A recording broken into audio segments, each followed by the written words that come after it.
بسم اللہ الرحمن الرحیم۔ السلام علیکم دوستو، دنیا بھر کی خبروں میں آج آپ سنیں گے، لیکن اس سے پہلے اگر ہو سکے تو لائک اور سبسکرائب کا بٹن ضرور دبا لیں۔ شکریہ۔ بتایا جا رہا ہے کہ بھارت اور افغانستان کے درمیان ایئر کارگو سروس جلد شروع کی جائے گی۔ دونوں ممالک پاکستان کے ساتھ کشیدہ تعلقات کے پس منظر میں اپنے روابط دوبارہ استوار کرنے کی کوشش کر رہے ہیں۔ یہ اعلان دوستو افغانستان کے طالبان کے وزیر تجارت نور الدین عزیزی کی نئی دہلی کے دورے کے دوران کیا گیا، جنہوں نے بھارت پر زور دیا ہے کہ وہ تجارت میں اضافہ کرے اور کارگو ہب قائم کرے، کیونکہ افغانستان اناج، ادویات اور صنعتی سامان تک رسائی چاہتا ہے، جبکہ پاکستان کے ساتھ سرحد فوجی جھڑپوں کے بعد بند ہے۔ بھارتی حکومت کا کہنا ہے کہ افغانستان کے بھارت اور بھارتی شہر امرتسر کے ساتھ ایئر کوریڈور فعال کر دیے گئے ہیں اور ان روٹس پر کارگو پروازیں بہت جلد شروع ہو جائیں گی۔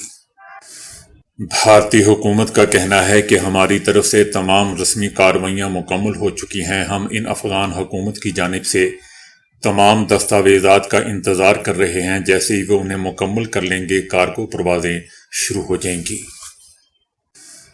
بھارتی ایئر لائن اس وقت افغانستان کے لیے پروازیں نہیں چلاتی، کیونکہ پاکستان نے ان کے لیے اپنی فضائی حدود بند کر رکھی ہیں، کیونکہ اس سال دوستو بھارت اور پاکستان کے درمیان کشیدگی بڑھ کر دہائیوں کی بدترین سطح پر پہنچ چکی ہے۔ تاہم افغان ایئر لائنز کابل اور دہلی کے درمیان باقاعدہ مسافر پروازیں چلاتی ہیں۔ بھارت اور افغانستان کے دوستو تاریخی طور پر دوستانہ تعلقات رہے ہیں، لیکن بھارت طالبان حکومت کو تسلیم نہیں کرتا، جو 2021 میں امریکی قیادت میں نیٹو افواج کے انخلاء کے بعد کابل میں برسر اقتدار آئی تھی۔ تاہم حالیہ مہینوں میں دونوں ممالک نے تعلقات تیزی سے ترتیب دیے ہیں، جس کی وجہ ماہرین پاکستان کے ساتھ بگڑتے تعلقات، جو دونوں ممالک کے درمیان ایک حائل ریاست ہے، اور افغانستان میں چائنا کے بڑھتے ہوئے اثر و رسوخ کے بارے میں بھارت کے تحفظات قرار دیتے ہیں۔ جیسا کہ ہم جانتے ہیں کہ گزشتہ ماہ طالبان کے وزیر خارجہ امیر خان متقی نے نئی دہلی کا دورہ کیا تھا، جو 2021 کے بعد کسی طالبان رہنما کا بھارت کا پہلا دورہ تھا۔ ویتنام میں طوفانی بارشوں، سیلاب اور لینڈ سلائڈنگ سے مرنے والوں کی تعداد 55 ہو چکی ہے، جبکہ 13 افراد کے لاپتہ ہونے کی اطلاع ہے۔ وسطی ویتنام کے کچھ حصوں میں گزشتہ ہفتوں کے دوران دوستو بارش 1900 ملی میٹر یعنی 74.8 انچ سے تجاوز کر گئی۔ یہ خطہ کافی کی پیداوار کا ایک بڑا بیلٹ ہے۔ ویتنام کی حکومت کا کہنا ہے کہ 2,35,000 سے زیادہ مکانات سیلاب میں ڈوب چکے ہیں اور تقریباً 80,000 ایکڑ فصلوں کو بھی نقصان پہنچا ہے۔ صدر ٹرمپ نے یوکرین کو امن معاہدہ قبول کرنے کی ڈیڈ لائن دے دی ہے۔ صدر ٹرمپ نے امریکی ریڈیو کو انٹرویو میں کہا ہے کہ وہ چاہتے ہیں کہ یوکرین جمعرات تک امریکہ کا امن معاہدہ قبول کر لے۔ صدر ٹرمپ کا کہنا تھا کہ ان کے پاس بہت سی ڈیڈ لائنیں تھیں، لیکن اگر چیزیں ٹھیک چل رہی ہوں تو آپ ڈیڈ لائن میں توسیع کرتے ہیں، لیکن میرے خیال میں امن معاہدہ قبول کرنے کے لیے جمعرات کا دن مناسب وقت ہے۔ دوسری جانب یوکرین کے صدر نے خدشہ ظاہر کیا ہے کہ امریکہ کے امن منصوبے کی منظوری نہ دینے پر یوکرین اپنی آزادی، وقار یا امریکہ کی حمایت کھو سکتا ہے۔ یوکرینی صدر کا کہنا تھا کہ منصوبہ روس کے اہم مطالبات کی حمایت کرتا ہے۔ اس بارے میں سوچنا ہوگا۔ یہ ہفتہ میرے لیے مشکل ترین تھا اور آنے والا ہفتہ بھی مشکل ترین ہوگا، کیونکہ اس میں سخت فیصلہ کرنا ہوگا۔ یوکرینی صدر نے اس مشکل ترین موقع پر پوری قوم کو متحد ہونے کی اپیل کی ہے۔ یوکرین کو حفاظتی ضمانت دینے کے لیے نیٹو کے آرٹیکل 5 کے طرز پر حفاظتی یقین دہانیاں کروائی گئی ہیں۔ اس آرٹیکل کے مطابق دوستو کسی رکن ملک پر حملہ سب پر حملہ تصور کیا جاتا ہے۔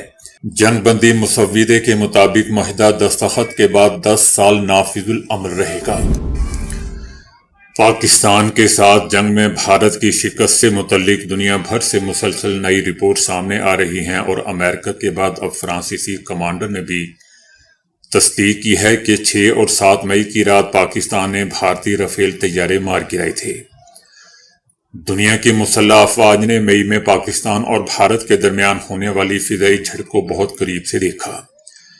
اس غیر معمولی فضائی جنگ نے مختلف ممالک کی افواج کو پائلٹس، لڑاکا طیاروں اور میزائلوں کی کارکردگی جانچنے کا نادر موقع بھی فراہم کیا۔ نیول ایئر بیس کے کمانڈر کیپٹن یوک لو نے میڈیا سے گفتگو میں بتایا کہ خرابی رافیل طیاروں میں نہیں تھی بلکہ اسے اڑانے والے بھارتی پائلٹس میں تھی۔ کیپٹن لو دوستو گزشتہ 25 سالوں سے رافیل اڑا رہے ہیں اور مشرق وسطی، افریقہ اور یورپ تک کئی اہم مشن سر انجام دے چکے ہیں۔ عالمی نمائندوں کی موجودگی میں انہوں نے پاکستانی فضائی صلاحیتوں کی تعریف کرتے ہوئے کہا کہ پاکستانی فضائیہ نے صورتحال کو انتہائی مؤثر انداز میں سنبھالا۔ ان کا کہنا تھا کہ مئی 2025 میں بھارتی فضائیہ کے رافیل طیارے چینی طیاروں کی تکنیکی برتری کے باعث نہیں گرے تھے بلکہ پاکستان کے مضبوط دفاع اور مؤثر حکمت عملی کی وجہ سے تباہ ہوئے۔ ان کا کہنا تھا کہ یہ صورتحال بہت ہی پیچیدہ تھی کیونکہ اس لڑائی میں 140 سے زائد لڑاکا طیارے شامل تھے۔ اتنی زیادہ تعداد میں اہداف موجود ہونے کے باعث کسی بھی طیارے کو نشانہ بنانا نسبتاً آسان تھا۔ ان کا کہنا تھا کہ کئی طیارے پاکستان مار گرا سکتا تھا مگر پاکستان نے اسے بھارت کے مقابلے میں کہیں بہتر انداز میں ہینڈل کیا۔ اس موقع پر دوستو بھارتی مندوب نے مداخلت کرتے ہوئے اسے چائنا کا پھیلایا ہوا پروپیگنڈا قرار دیا لیکن کیپٹن لو نے اس اعتراض کو نظر انداز کر دیا۔ جب کیپٹن لو سے سوال کیا گیا کہ جنگ کے دوران بھارت کے رافیل کا ریڈار سسٹم کیوں فیل ہوا، جس پر کیپٹن لو نے جواب دیا کہ مسئلہ مشین میں نہیں تھا، اسے استعمال کرنے میں تھا۔ ان کا کہنا تھا کہ رافیل کسی بھی جنگی صورتحال میں چینی طیاروں کو شکست دے سکتا ہے مگر سب کچھ استعمال کے طریقے پر منحصر ہے۔ کیپٹن لو نے دوستو یہ بھی انکشاف کیا کہ بھارتی حکومت اب رافیل کے نیول ورژن کی خریداری میں دلچسپی رکھتی ہے جو سمندر میں موجود ایئر کرافٹ کیریئر پر لینڈ کر سکتا ہو۔ دوستو پاکستان اور بھارت کے درمیان فضائی جنگ کا تفصیلی تجزیہ عالمی توجہ کا مرکز بنا ہوا ہے کیونکہ اس سے مستقبل کی جنگوں میں ملٹری حکمت عملی بہتر بنانے کے لیے اہم سبق حاصل ہو سکتے ہیں۔ ماہرین کا کہنا ہے کہ یہ ایک نایاب موقع تھا جس میں پائلٹس، لڑاکا طیاروں اور ایئر ٹو ایئر میزائلوں کی کارکردگی کو حقیقی جنگی ماحول میں پرکھا گیا۔ صدر پیوٹن نے دوستو یوکرین سے جنگ بندی کے لیے امریکی امن منصوبے کی حمایت کر دی ہے۔ روسی صدر پیوٹن نے تصدیق کی ہے کہ اس منصوبے میں روس کے کئی اہم مطالبات کو شامل کیا گیا ہے۔ صدر پیوٹن نے خبردار بھی کیا کہ یوکرین کی جانب سے معاہدے کو مسترد کیے جانے کی صورت میں وہ مزید علاقوں پر قبضہ کر سکتا ہے۔ روسی صدر پیوٹن نے دوستو یہ بھی کہا کہ امریکی دستاویزات میں کچھ ایسی شقیں شامل ہیں جن پر بات چیت کی جا سکتی ہے۔ صدر پیوٹن نے یوکرینی صدر کو پیغام دیا ہے کہ امریکہ کا یہ 28 نکاتی امن منصوبہ یوکرین کے لیے حتمی امن معاہدے کی بنیاد بن سکتا ہے۔ یاد رہے دوستو کہ امریکی صدر ٹرمپ نے یوکرین کو امن معاہدہ قبول کرنے کے لیے جمعرات کا وقت دیا ہے، جبکہ دوسری جانب یوکرین کے صدر نے صدر ٹرمپ کی تجویز پر شدید تحفظات کا اظہار کیا ہے لیکن اس حالیہ پیش رفت پر اپنے ساتھیوں سے اس نے مشورے بھی شروع کر دیے ہیں۔ روس نے دوستو ابتدا میں امریکی تجویز پر سنجیدگی نہیں دکھائی تھی تاہم بیک ٹو ڈور مذاکرات کے بعد تصویر کا نیا رخ سامنے آیا ہے۔ یہ پیش رفت اس وقت سامنے آئی ہے جب صدر ٹرمپ نے دعویٰ کیا ہے کہ وہ دنیا کی ایک اور بڑی جنگ بھی ختم کروانے جا رہے ہیں۔ امریکہ نے دوستو خام تیل کی فروخت کے ذریعے ایرانی مسلح افواج کی مالی معاونت کرنے والی کمپنیوں کے ایک نیٹ ورک اور شپنگ کے بروکروں پر پابندیاں عائد کر دی ہیں۔ امریکہ کا کہنا ہے کہ اس کا مقصد ایران کے جوہری ہتھیاروں کی تیاری کے لیے ہونے والی مالی معاونت اور اس کے تخریب کار ایجنٹس کی سپورٹ کو روکنا ہے۔ ایرانی حکومت کی آمدنی کو روکنا اس کے جوہری عزائم کو محدود کرنے کے لیے انتہائی ضروری ہے۔ امریکہ نے 6 بحری جہازوں پر بھی پابندی عائد کی ہے اور ان غیر سرکاری آئل ٹینکرز کے نیٹ ورک پر پابندیاں بڑھا دی ہیں۔ جن پر ایران اپنے تیل کی برآمدات کو عالمی منڈیوں تک پہنچانے کے لیے انحصار کرتا تھا۔ یاد رہے دوستو کہ صدر ٹرمپ کی انتظامیہ اب تک زیادہ سے زیادہ 170 سے زائد بحری جہازوں پر پابندیاں عائد کر چکا ہے جو ایرانی تیل اور ان کی مصنوعات کی ترسیل کے ذمہ دار تھے۔ قابض اسرائیلی رجیم کے غاصب وزیر توانائی اور رکن سیکیورٹی کابینہ ایلی کوہن نے دعویٰ کیا ہے کہ فلسطینی عوام کے لیے آزاد ریاست کی تشکیل کی کوئی ضرورت نہیں ہے، کیونکہ فلسطینی عوام کے پاس اردن ہے کہ جہاں وہ آبادی کی اکثریت کو تشکیل دیتے ہیں، لہٰذا فلسطینی ریاست کی تشکیل نہیں ہونی چاہیے۔ قابض صہیونی وزیر کا کہنا تھا کہ فی الحال ایک ایسا ملک موجود ہے کہ جس میں فلسطینیوں کی اکثریت ہے اور وہ اردن ہے، لہٰذا ہم اسرائیل کو خطرے میں نہیں ڈال سکتے، فلسطینیوں کے لیے اردن ہی کافی ہے۔ حالیہ ہفتوں میں اسرائیلی سیاسی سیکیورٹی کابینہ میں فلسطینی قیدیوں کو پھانسی دینے کے قانون کے نفاذ پر بحث عروج پر ہے۔ حال ہی میں صہیونی پارلیمنٹ کے ذریعے منظور کیا جانے والا یہ بل اب بھی اس بات پر تنازع کا باعث ہے کہ آیا سزا لازمی ہے اور کیا اس کی گنجائش ہے۔ اسرائیلی حکومت نے واضح کیا ہے کہ پھانسی کا حکم ان یہودیوں پر بھی لاگو ہوگا جو اسرائیل کے خلاف کارروائی کرتے ہیں یا ایران کے ساتھ تعاون کرتے ہیں۔ گزشتہ کئی مہینوں میں صہیونی سیکیورٹی حکام مسلسل اس بات کی جانب اشارہ کر رہے ہیں کہ مقبوضہ علاقوں میں ایرانی جاسوس نیٹ ورک تیزی سے پھیل رہا ہے۔ حالیہ ایران اسرائیل جنگ کے دوران اور اس کے بعد کئی صہیونی آبادکاروں کو گرفتار کیا جا چکا ہے۔ ان پر الزام ہے کہ انہوں نے اسرائیل کی حساس فوجی اور سیکیورٹی معلومات ایران کو فراہم کی۔ ایران کے اسرائیلی آبادکاروں میں ممکنہ نفوذ کے عمل نے صہیونی حکام کی تشویش میں نمایاں اضافہ کیا ہے۔ غزہ امن معاہدے پر خوب دکانیں چمکائی گئیں، سارا مغربی میڈیا اور اس پر ہمارے بھی کچھ نادان دوست اور فریب خوردہ تجزیہ نگار اس دھارے میں دوستوں بہہ نکلے اور ہر طرف خوشی کے شادیانے بجانے جانے لگے، ہر کوئی اپنے سر خود ہی صحرا سجانے لگا، ایسا تاثر دیا جانے لگا کہ اب غزہ میں امن اور چین کے دور کا آغاز ہونے جا رہا ہے۔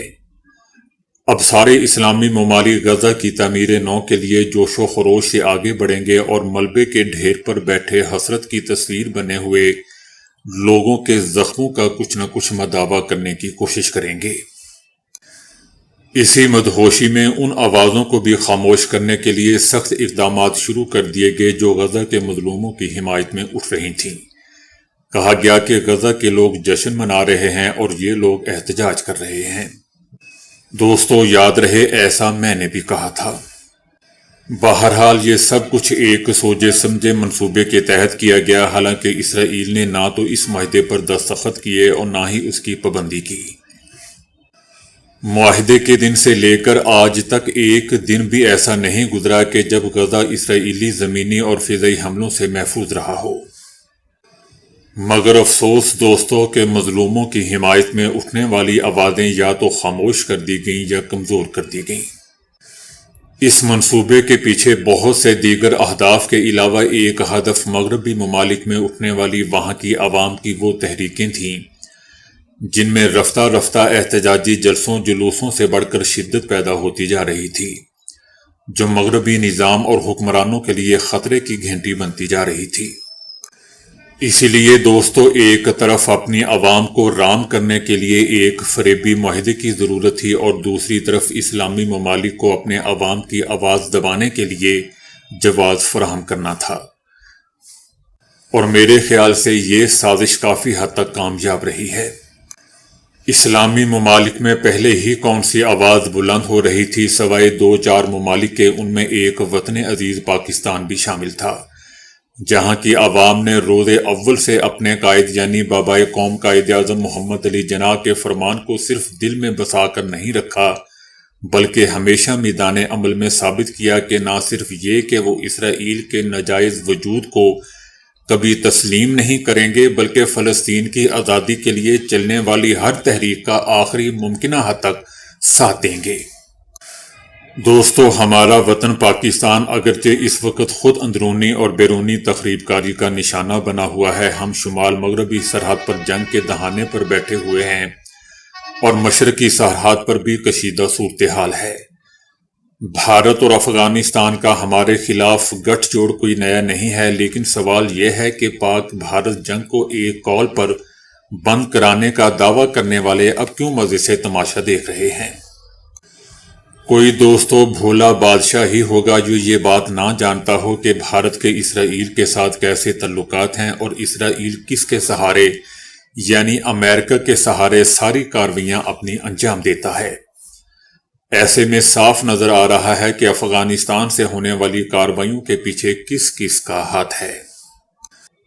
پاکستان نے دوستو گزشتہ مہینوں میں خطے میں جو اپنی دھاک یا روب بٹھایا تھا، کہیں ایسا تو نہیں کہ یہ سارا کھیل اس دھاک کو ختم کرنے کے لیے کھیلا جا رہا ہو، کیونکہ بالآخر اسرائیل نے جو اپنے اہداف ساری دنیا کے سامنے رکھے ہوئے ہیں، ان میں پاکستان کی ایٹمی قوت کو بھی اپنے نشانے پر رکھا ہوا ہے۔